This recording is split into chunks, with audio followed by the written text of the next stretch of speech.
Assalamualaikum warahmatullahi wabarakatuh. Perkenalkan, nama saya Sutrisno SP selaku koordinator dari Balai Penyuluhan Kecamatan Rowogelai.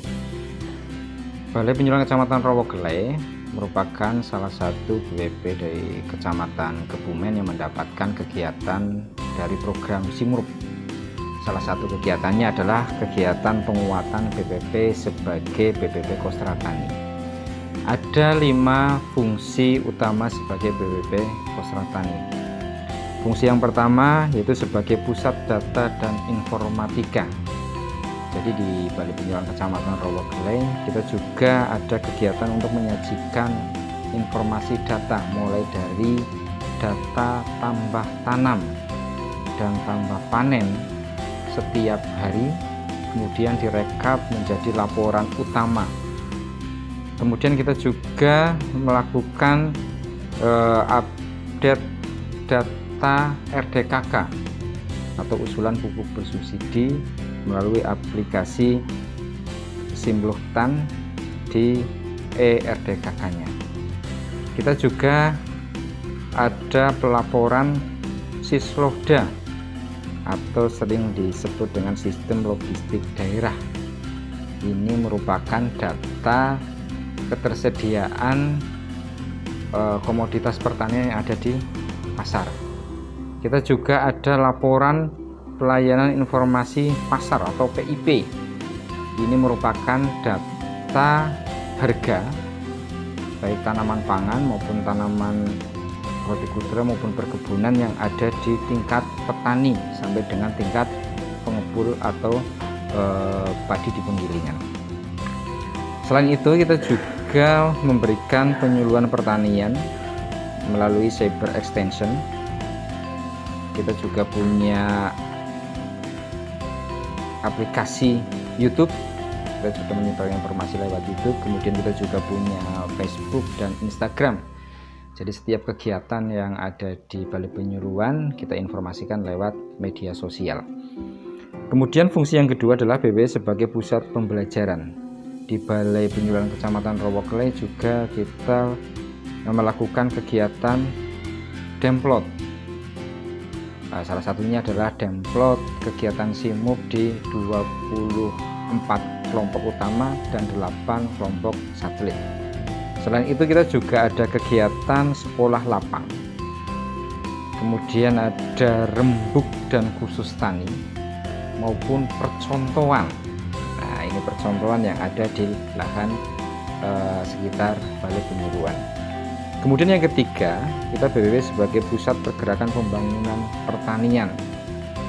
Salah satunya kita di Balai Penyuluhan Kecamatan Rowogelai, kita bekerja sama dengan Kecamatan Rowogelai itu sendiri memanfaatkan lahan. Ini sebagai terobosan inovasi dalam berbudidaya dari yang tadinya konvensional ke yang modern. Yang kami beri nama lahan kami adalah Agripark. Di sana kita membuat percontohan-percontohan budidaya. Kita juga punya greenhouse untuk budidaya secara hidroponik. Kemudian kita juga punya lahan percontohan dengan sistem irigasi basah kering sawah. Ini dengan menggunakan teknologi sederhana, yaitu dengan pelampung air.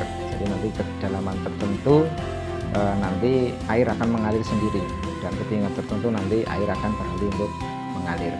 Kita juga melakukan inovasi untuk irigasi sprinkle dengan sistem timer. Jadi kita sudah mengatur sedemikian rupa biar nanti jam-jam tertentu air akan mengairi lahan di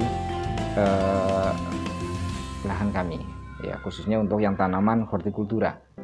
Kemudian kita juga ada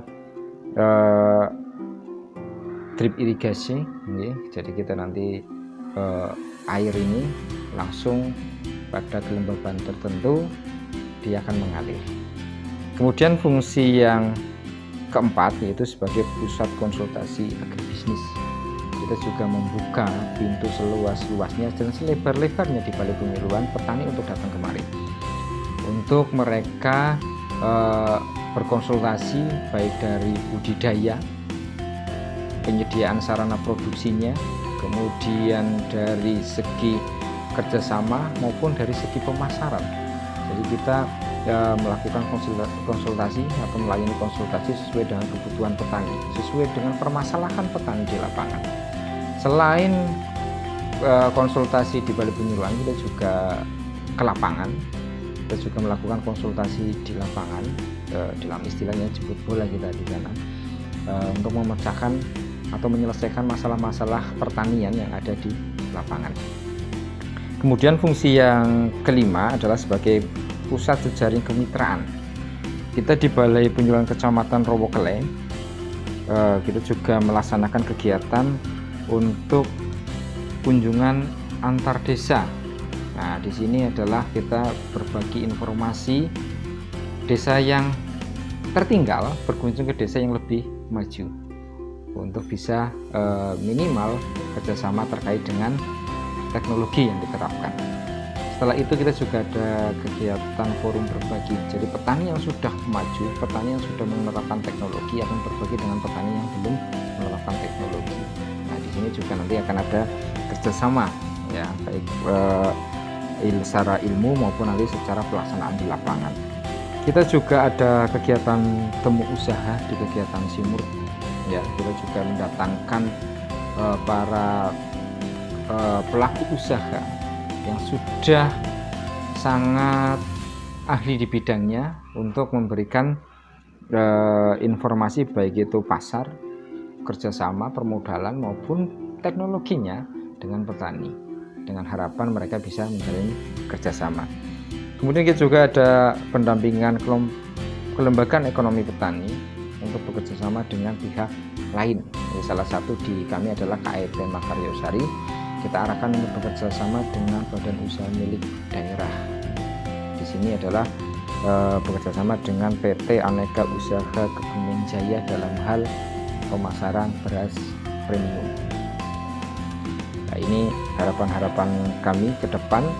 Dari kegiatan Simov ini, kelembagaan kami akan lebih maju, petani kami akan lebih maju, dan setidaknya akan merubah mindset petani yang dari konvensional menjadi petani yang lebih modern dan lebih menjaga keberlanjutan pertanian. Mungkin itu informasi terkait dengan Balai Penyuluhan Kecamatan Rowokele. Semoga bermanfaat. Terima kasih dan wassalamualaikum warahmatullahi wabarakatuh.